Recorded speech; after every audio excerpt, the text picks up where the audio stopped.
बिस्मिल्लाहिर्रहमानिर्रहीम अस्सलाम वालेकुम। एक नई वीडियो के साथ आपकी खिदमत में हाजिर हूँ। उम्मीद करता हूँ कि सब देखने वाले खैर खैरियत से होंगे। आज की मेरी वीडियो उन लोगों के लिए बहुत इंफॉर्मेटिव है जो किसी बड़े कंट्री के अंदर जाकर अपना और अपनी फैमिली का जो फ्यूचर है उसको सिक्योर करना चाह रहे हैं। लेकिन उनको इशू क्या फेस करना पड़ता है? इशू ये फेस करना पड़ता है कि कुछ लोगों के पास पैसे नहीं होते, लेकिन और कुछ लोग ऐसे होते हैं जिनके पास पैसे तो होते हैं लेकिन उनके साथ भी आगे दो मसले होते हैं। या तो उन्हें एजेंट का डर होता है कि वो पैसे लेकर भाग जाएगा, अगर कोई उन्हें काबिल भरोसा बंदा मिल भी जाता है तो अगला जो सबसे बड़ा जो रिस्क ये होता है कि अम्बेसी वीज़ा देगी या नहीं देगी। मैंने लास्ट वीडियो में भी बताया था कि 2024 और इवन के 2025 के स्टार्ट में बड़े कंट्री के बारे में, शेंजन जोन या बड़े यूरोप के बड़े कंट्रीज के बारे में ये भूल जाएंगे, वो आपको वीज़ा देंगे।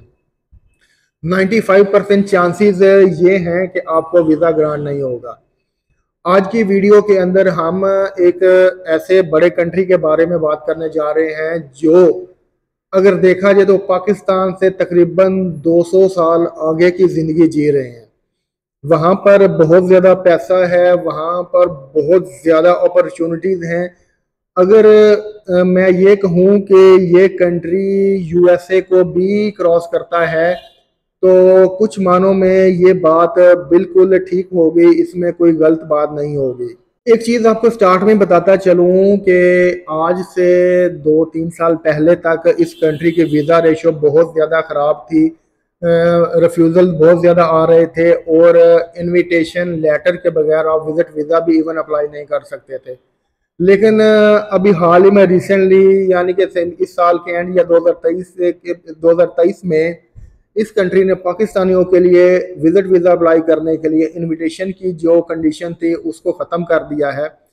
अब आप लोग विदाउट इनविटेशन लेटर, अगर आपके डॉक्यूमेंट्स कंप्लीट हैं, आपकी फ़ाइल कंप्लीट हैं, तो आप इस कंट्री का वीज़ा अप्लाई कर सकते हैं। सबसे बड़ी इस कंट्री की बात यह है कि आपको अम्बेसी फ़ी या जिसे आप वीज़ा फ़ीस कहते हैं वो नहीं देनी पड़ती। इस कंट्री का वीज़ा अप्लाई करने के लिए कोई एम्बेसी फीस नहीं है। अच्छा, एक चीज़ यहाँ पर बताता चलूँ कि अभी रिसेंटली तकरीबन 1 साल से इस कंट्री का मैंने आपको बताया कि वीज़ा रेशो बहुत अच्छी है। तो हुआ क्या कि पाकिस्तानियों की, जैसा कि आपको सबको पता है कि जिस तरफ एक बंदा भागता है तो सारे उसी तरफ भागना शुरू कर देते हैं।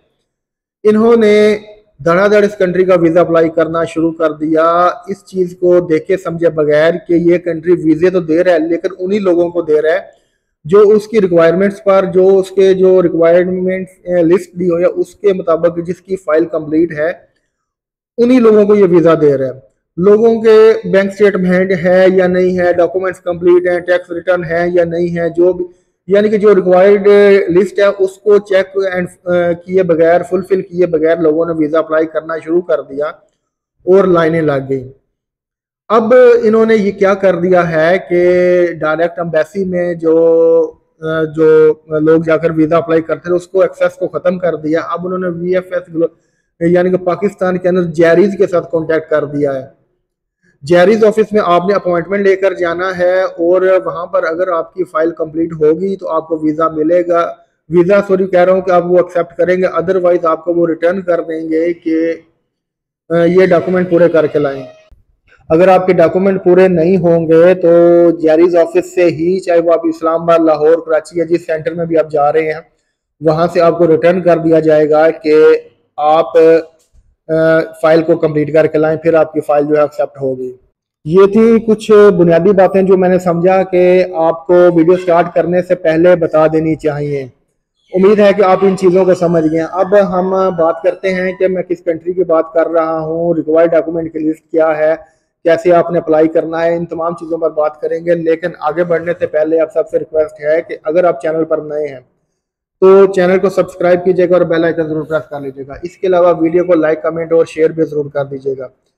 मेरे जो बाकी मुख्तलिफ सोशल मीडिया प्लेटफॉर्म्स हैं उनको भी लाइक और फॉलो कीजिएगा। और मेरा जो दूसरा चैनल है फैसल राजा व्लॉग्स के नाम से, उसको भी लिंक मैं नीचे डिस्क्रिप्शन के अंदर दे दूंगा, तो उसको भी सब्सक्राइब कीजिएगा, क्योंकि मैंने अभी रिसेंटली जो अजरबैजान का विजिट किया था उससे रिलेटेड मैं जो व्लॉग्स थे वो मैं वहाँ पर शेयर कर रहा हूँ। इंशाल्लाह उससे भी आपको काफ़ी ज़्यादा इंफॉर्मेशन मिलेगी, और जो मुख्तलिफ जो कंट्रीज़ मैंने विज़िट नेक्स्ट भी करूँगा उनके रिलेटेड भी आपको काफ़ी तफसीलात मिलेंगी। मैंने बहुत ये देर से चैनल बनाए, जो पहले 3-4 कंट्रीज़ मैंने विज़िट किए थे उस वक्त मुझे ख्याल नहीं आया था व्लॉगिंग चैनल बनाने का।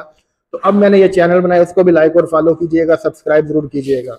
जिस कंट्री की मैं बात कर रहा हूँ ये एशिया का सबसे ज़्यादा जो डेवलप्ड कंट्री है उनमें से टॉप ऑफ द रैंक आता है, और ऑलरेडी बता चुका हूँ कि ये पाकिस्तानियों से 200 साल आगे की ज़िंदगी गुजार रहे हैं। आप इसी सेंटेंस से समझ गए होंगे कि मैं जापान की बात कर रहा हूँ। सबसे पहले बात कर लेते हैं कि जापान का विजिट वीज़ा अप्लाई करने के लिए किन किन डॉक्यूमेंट्स की ज़रूरत होती है, कौन सी रिक्वायर्ड डॉक्यूमेंट्स हैं जो आपको वीज़ा अप्लाई करने के लिए चाहिए। आपकी स्क्रीन पर एक लिस्ट चल रही है, इन तमाम डॉक्यूमेंट्स को आपने कंप्लीट करना है, फाइल कंप्लीट करनी है, और जब आपकी ये फाइल कंप्लीट हो जाए फिर आपने जेआरईज ऑफिस से अपॉइंटमेंट लेनी है, और अपॉइंटमेंट लेने के बाद जिस डेट की आपको अपॉइंटमेंट मिले उस इनकम्प्लीट फाइल के साथ आपने जेआरईज ऑफिस विजिट करना है और वहाँ पर अपनी फाइल सबमिट करवानी है। एक चीज़ मैं आपको ऑलरेडी बता चुका हूँ कि जापान की कोई भी एम्बेसी फीस या वीज़ा फीस नहीं। हाँ, आपको माइनर से जेआरईज के जो अपने सर्विस चार्जेस हैं वो पे करने होंगे। अगर तो आपकी फ़ाइल कंप्लीट होगी तो वो आपकी फ़ाइल को ले लेंगे, एक्सेप्ट कर लेंगे। अदरवाइज अगर वो कंप्लीट ना हुई तो वो आपको फ़ाइल वापस कर देंगे और कहेंगे कि रिक्वायर्ड डॉक्यूमेंट्स जो चाहिए उनको कंप्लीट करके लाएं, और उसके बाद दोबारा से फाइल जो है वो सबमिट करवाएं।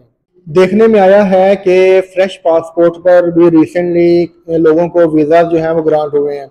अगर आपकी थोड़ी सी 3-4 छोटे मुल्कों की ये ट्रैवल हिस्ट्री है तो ये बहुत बेस्ट है, आपके वीज़ा ग्रांट होने के चांसेस बहुत ज़्यादा बढ़ जाते हैं। लेकिन अगर आप फ्रेश पासपोर्ट होल्डर आप फ्रेश हैं तो उस सूरत में अगर आपकी फ़ाइल एक्यूरेट होगी, 100% कंप्लीट होगी, जो उनकी रिक्वायरमेंट्स हैं उनको वो फुलफिल कर रही होगी, तो आपके चांसेस बहुत ज़्यादा बढ़ जाते हैं वीज़ा ग्रांट होने के।